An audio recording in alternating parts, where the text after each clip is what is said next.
अच्छा जी, तो आज मैं सुबह से देख रहा था कि वसीम अकरम साहब के कुछ पैगामात सोशल मीडिया पर बड़े मेरे सामने आ रहे थे, वायरल हो रहे थे और ग़ालिबन उन्होंने अपने सोशल मीडिया अकाउंट्स के थ्रू कुछ एक इंटरव्यू टाइप दिया है जिस पर उन्होंने चंद मौज़ूआत पर बात की।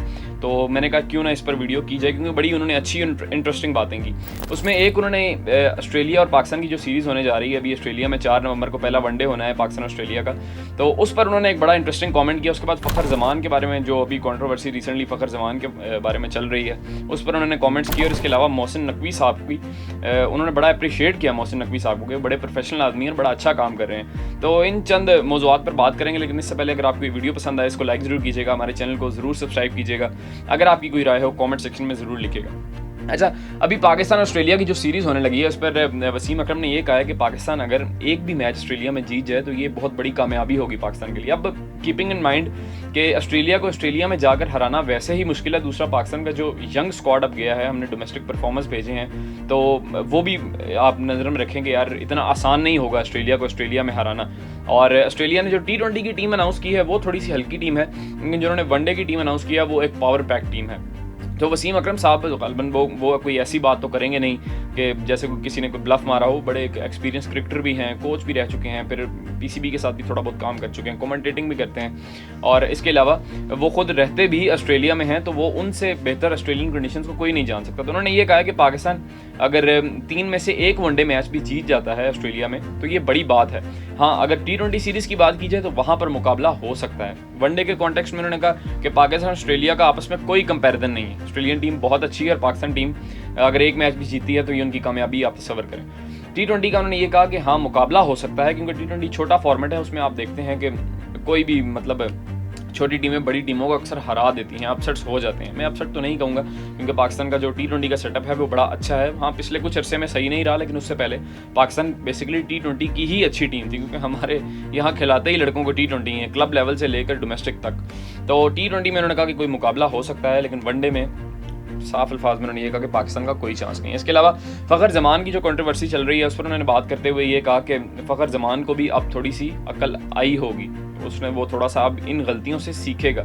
ऑब्वियसली मैं आपको शुरू से ये कह रहा था कि मैं भी इस हक़ में नहीं हूँ जो फ़खर ज़मान ने ट्वीट की नहीं करनी चाहिए थी। हाँ, PCB ने उस पर जो रिएक्शन दिया या ट्वीट करवाई कैसे गई, अब आज ये भी न्यूज़ कन्फर्म हो गई है कि फ़खर ज़मान ने खुद ट्वीट की, यानी कि उनका ट्विटर अकाउंट जो है वो साया वाले नहीं हैंडल कर रहे थे और ये उन्होंने ट्वीट खुद की, और वो अपने एक लफ्ज़ पर स्टैंड करते हैं, वो उनको कहते हैं कि मैंने ये खुद लिखा है। तो फिर ठीक है, आपको अपनी गलतियों से सीखना चाहिए, लेकिन PCB की तरफ से जो रिएक्शन आया वो बहुत गलत आया और वो बहुत बढ़ चढ़ कर आया। मतलब आप एक ट्वीट पर किसी प्लेयर का कैरियर नहीं ख़त्म कर सकते। आप जानते हैं कि फ़खर ज़मान साहब की 32-33 साल उम्र है, उनके आगे 2-3 साल का मैक्सिमम कैरियर रह गया, आप उनको टीम से नहीं निकाल सकते, और वो भी तब जब चैंपियंस ट्रॉफी सर पर खड़ी है और वो आपके अकेले वाहिद मैच विनिंग प्लेयर, ठीक है। तो उस पर PCB का रिएक्शन बहुत गलत था। हाँ, फ़खर को ज़रूर सीखना चाहिए, मैं बिल्कुल इस हक़ में नहीं हूँ कि आपको ट्वीट ऐसे करनी चाहिए उस इदारे के ख़िलाफ़ जिस इदारे के अंडर आप काम कर रहे हैं, चाहे वो किसी की भी सपोर्ट में हो। आपको बाबर आज़म को सपोर्ट करना है, आप जाकर डायरेक्ट बात कर लें। जो भी PCB में ऑफिशियल्स बैठे हैं जिन्होंने बाबर को निकाला या निकालने का फैसला किया, आप डायरेक्ट बात कर लें, ठीक है। आपको ट्वीट नहीं करनी चाहिए, वो भी इदारे के खिलाफ पब्लिकली।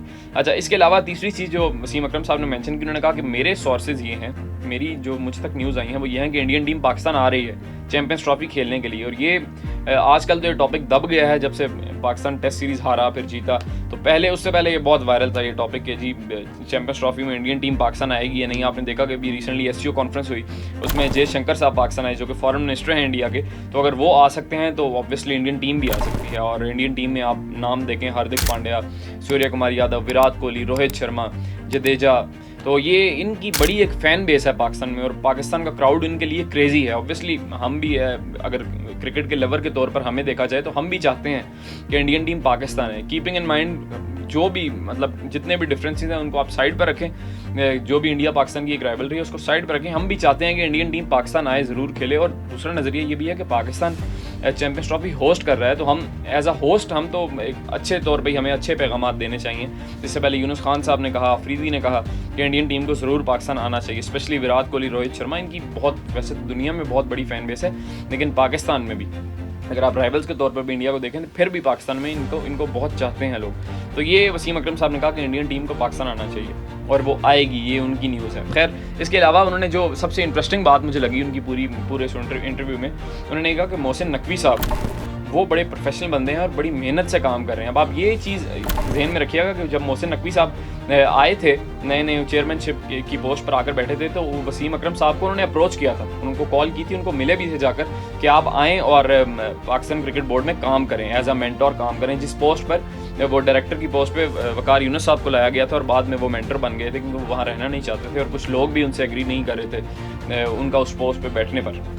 तो उस वकार यूनुस साहब से पहले वसीम अकरम साहब को अप्रोच किया गया था, लेकिन उन्होंने डिनाई कर दिया था। उसकी चंद रीज़न्स हैं। एक तो उन्होंने कहा कि मैं रहता ऑस्ट्रेलिया में हूँ, मेरी फैमिली वहाँ होती है, तो मेरे ट्रैवलिंग इशूज़ हैं, मैं नहीं आ सकता, और मेरी कुछ और कमिटमेंट्स हैं पर्सनल, जिनको छोड़ कर मैं पाकिस्तान क्रिकेट बोर्ड, चूँकि फुल टाइम जॉब है, तो मैं यहाँ आकर नहीं रह सकता। तो ये चीज़ वसीम अकरम साहब ने उस टाइम डिनाई की कि मैं काम नहीं करना चाहता, लेकिन फिर भी, और ये याद रखिएगा वसीम अकरम साहब बहुत कम चेयरमैन पीसीबी की तारीफ़ करते हैं, बहुत कम। कोई भी चेयरमैन अगर आता है पाकिस्तान क्रिकेट बोर्ड में तो वसीम अकरम साहब एज सच उनकी तारीफ़ नहीं करते, लेकिन ये पहली बार वसीम अकरम साहब ने मोहसिन नकवी साहब के बारे में कहा कि यार ये बड़ा प्रोफेशनल बंदा है और बड़ा तेज़ी से काम कर रहा है पाकिस्तान में क्रिकेट के लिए। तो ये चंद बातें थी। वसीम अकरम साहब ने अपना एक्सपीरियंस शेयर किया, अपने एनालिसिस दिए और अपनी एक इनसाइड न्यूज़ भी बताई चैंपियंस ट्रॉफी पर। तो खैर, आपकी इसके बारे में क्या राय है, कमेंट सेक्शन में ज़रूर लिखिएगा। बहुत शुक्रिया।